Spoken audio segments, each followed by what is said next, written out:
Hello everyone, এই পর্যন্ত class 10-এর সাহিত্য সঞ্চয়ন থেকে আমি অনেকগুলো গল্প, তার সাথে সাথে কোনি উপন্যাস, ছোট ছোট রিলস বানিয়ে তোমাদের সাথে আলোচনা করেছি, তোমাদেরকে পড়ে শুনিয়েছি। তো আজকে প্রথমবার আমি একটা কবিতা তোমাদের সাথে পাঠ করে শোনাবো এবং সেই কবিতাটি আস্তে আস্তে বিশ্লেষণ করব। অবশ্যই তোমরা জানিও কেমন লাগলো। আজকে আমাদের যে আলোচ্য কবিতা তার নাম অভিষেক, কবি মাইকেল মধুসূদন দত্ত। কবিতাটি বিশ্লেষণের আগে আমি কিছুটা কবি পরিচিতি, কিছু শব্দ অর্থ, কিছুটা পূর্ব পরিচিতি দিয়ে তারপর কিন্তু কবিতাটি পাঠ করব।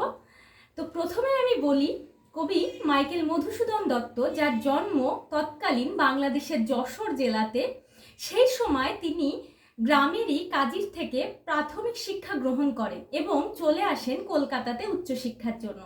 ছোটবেলা থেকেই তিনি কিন্তু পড়াশোনায় ভীষণ ভালো ছিলেন এবং কলকাতাতে এসে তিনি হিন্দু কলেজে পড়াশোনা করেন। এই সময় তার আস্তে আস্তে পরিচিতি বাড়তে থাকে এবং তার মনের মধ্যে একটি আকাঙ্ক্ষা বরাবরই ছিল, সেটি হলো ইংল্যান্ডে যাওয়ার। এই কারণে দেখা যায় যে তিনি পরবর্তীকালে ধর্মান্তরিত পর্যন্ত হন এবং দক্ষিণ ভারতে অর্থাৎ মাদ্রাজে তিনি কিন্তু একটা স্কুলে শিক্ষকতা করেন, কিন্তু সেইখানে তিনি বেশি দিন স্থায়িত্ব পাননি। এরপর তিনি চলে যান ইংল্যান্ডে। ইংল্যান্ডে তার রোজগার হলেও, তার অর্থ সঞ্চয়ন হলেও, স্বাভাবিকভাবে দেখা যায় যে পারিবারিক দিক থেকে বা তার বিভিন্ন মদ্যপ আসক্তি এই সমস্ত জড়িয়ে পড়ার কারণে তার কিন্তু সেরকম উন্নতি কিছু হয়নি, যার জন্য তিনি কিন্তু ভারতে ফিরে আসতে চান। যেহেতু তিনি বাড়ি থেকে চলে গেছিলেন, সেই কারণে তাকে ত্যায্যপুত্র করা হয় এবং তাকে কোনো রকম টাকা দিয়ে সাহায্য করা হয় না। আর সেই সময় তার ভীষণ অর্থ সংকট দেখা দেয়। সেই সময় তাকে সাহায্য করেছিলেন আমাদেরই দয়ার সাগর বিদ্যাসাগর। তিনি সেখান থেকে চলে আসেন ভারতে এবং পুরোপুরিভাবে তার মনোনিবেশ ঘটান বাংলা সাহিত্যের ওপর। তার কিন্তু বরাবরই বিভিন্ন ভাষাতে, লাতিন, গ্রিক, ইংলিশ, বাংলা, সংস্কৃত সমস্ত ভাষাতেই কিন্তু পারদর্শিকতা ছিল।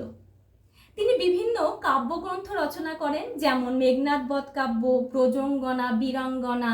সেই সময় তার উল্লেখযোগ্য দুটো প্রহসন, যার মধ্যে একটি ছিল একেই কি বলে সভ্যতা এবং বুড়ো শালিকের ঘাড়েরও, তৎকালীন সমাজ ব্যবস্থাকে কিন্তু তুলে ধরেছিল।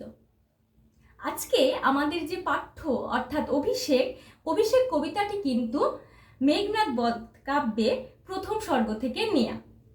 কবিতাটি শুরুর আগে আমি বলি, কবিতাটি তে আমাদের রামায়ণের চরিত্র তুলে ধরা হয়েছে এবং অভিষেক এই যে শব্দটি, এর অর্থ কি, এর অর্থ একদম শেষে আমরা জানবো, তাহলেই আমরা কিন্তু কবিতার নামকরণের অর্থ বুঝতে পারবো। কবিতাটি যখন শুরু হবে, আমাদের কবিতার যে মূল চরিত্র অর্থাৎ মেঘনাদ, তিনি আছেন প্রমোদ গৃহ।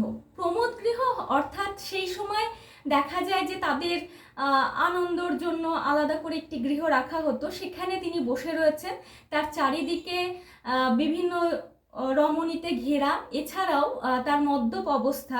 সেই জায়গাতে ধত্রী অর্থাৎ লক্ষ্মী ছদ্মবেশে কিন্তু প্রবেশ করেন তার মায়ের রূপে, এবং যখন প্রবেশ করেন সেই সময় মেঘনাদ কিছুটা বিচলিত হয় এবং সে যে স্বর্ণ আসনে বসেছিল সেখান থেকে চলে আসে। এইটা দিয়ে কিন্তু আমাদের কবিতা শুরু হবে। তো চলো পাঠ করে শোনাই কবিতাটি।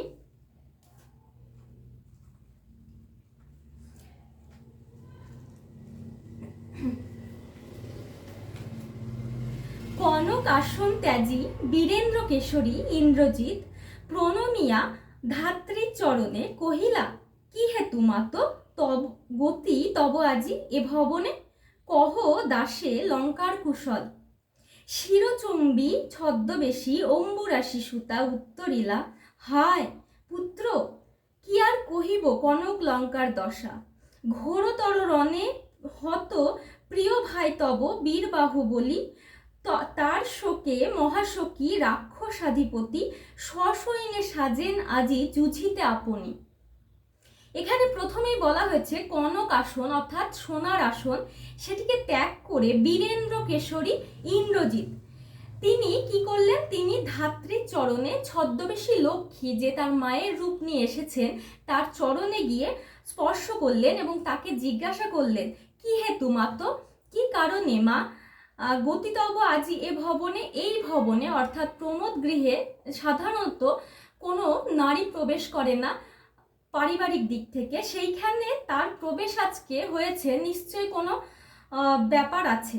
কহ দাসে লঙ্কার কুশল, লঙ্কাতে সমস্ত কিছু কি ভালো আছে, আমাকে তাড়াতাড়ি জানাও। শিরচম্বী ছদ্মবেশী অম্বুরাশি সুতা, এখানে অম্বুরাশি সুতা অর্থাৎ লক্ষ্মী উত্তর দিলেন, হায় পুত্র কি আর কহিব কনক লঙ্কার দশা। আমি তোমাকে বলতে পারবো না যে কনক লঙ্কার দশা এখন কি। ঘোরতর রণে, কঠিন একটা যুদ্ধ হয়েছে। হত প্রিয় ভাই তব বীরবাহু বলি, এইখানে বীরবাহু অর্থাৎ মেঘনাথের কিন্তু আমরা অপর নাম এখান থেকে জানতে পারবো ইন্দ্রজিৎ ছাড়াও মহাবাহু, এবং মহাবাহুর ভাই হচ্ছে বীরবাহু, যিনি কিনা যুদ্ধক্ষেত্রে গেছেন এবং তার মৃত্যু হয়ে গেছে। হত প্রিয় ভাই তব বীরবাহু বলি, তার শোকে মহাশোকী রাক্ষসাধিপতি অর্থাৎ রাবণ, তার কিন্তু শোকে তিনি মহাশোকী হয়ে রয়েছে, এবং সসৈন্যের সাজে নাজি যুঝিতে আপনি, এবং সৈন্য দল নিয়ে তিনি তৈরি হচ্ছেন যুদ্ধে যাবেন বলে। আজকে আমি এখানেই শেষ করছি, বাকিটুকু আমরা আগামী পর্বে দেখব। ধন্যবাদ।